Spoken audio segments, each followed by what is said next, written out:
Сәлем достар, эфирде оңай English бағдарламасы сендермен мен Данияр. Достар, бүгінгі санымызда біз ағылшын тіліндегі модалды етістіктердің бір түрі can туралы әңгімелесетін боламыз. Can және be able to етістіктері адамның бір нәрсені істей алу мүмкіндігін, қабілетін көрсететін етістік түрлеріне жатады. Can модалды етістік болса, be able to нормал етістік болып табылады. Яғни can етістігінің осы шақта және өткен шақтағы could деген формасы ғана бар, ал be able to кез келген шақта қолданыла береді. Can етістігі шақтарға қарай ешқандай өзгерістерге ұшырамайды.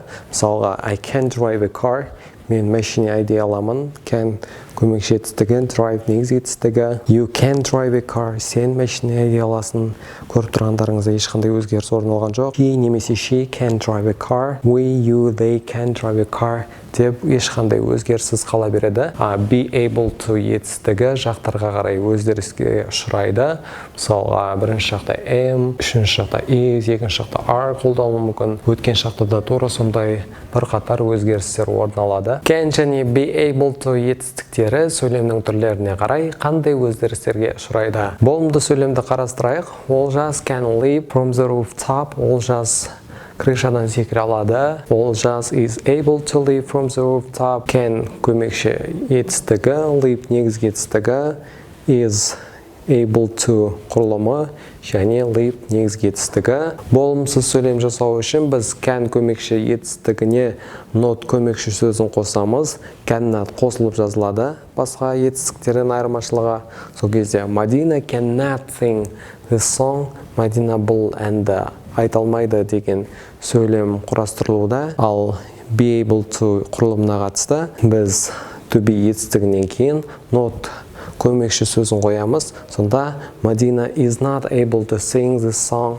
Madina бұл әнді айта алмайды деген сияқты сөйлем жасалады. Сұраулы сөйлем жасау үшін біз can көмекші етістігін есім мағынасын беретін сөздің алдына шығарып жүреміз. Can you play the домбыра? Сен домбыра ойнай аласың ба? Play негізгі етістігі өз орнында қалады. Be able to етістігі жақтарға өзгеріске ұшырағандықтан мына жерде екінші жақта айтылып тұр. Сол себепті біз are етістігін қолданамыз. Are көмекші етістігі есім мағынасын беретін сөздің алдына шығып кетті. Are you able to play the домбыра? Сен домбыра тарта аласың ба? Can және be able to етістіктері өткен шақта қалай қолданылады? Оған бір-екі мысал келтіріп өтейік. Мысалға, my dad could pray 5 times a day in Soviet times. Менің әкем кеңес дәуірінде күніне 5 мәрте намаз оқи алған. Could canның өткен шақтағы формасы және pray негізгі етістігі. Екінші құрылым My dad was able to pray 5 times a day in Soviet times.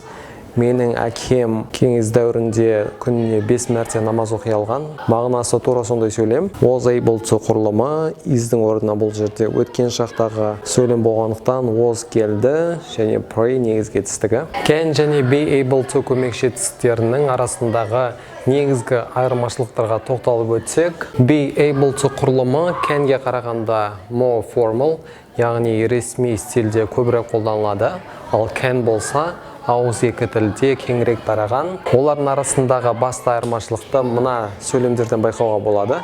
Мысалға, I can cook, мен тамақ істей аламын. I am able to cook, мен тамақ істей аламын. Бір қарағанда екеуінің мағынасы бірдей болып көрінуі мүмкін, бірақ I can cook адамның расымен тамақ істей алатындығын білдіретін болса, ал I am able to cook деген сөйлем мен қонақ біреу-міреу келіп қалған кезде тамақ істей аламын, былайша тамақ істемеймін деген сияқты мағынаны білдіреді. Достар, бүгіндікке осы. Келесі санымызда біз ағылшын тіліндегі басқа да модалды етістіктер жайлы сөйлесетін боламыз. Ендеше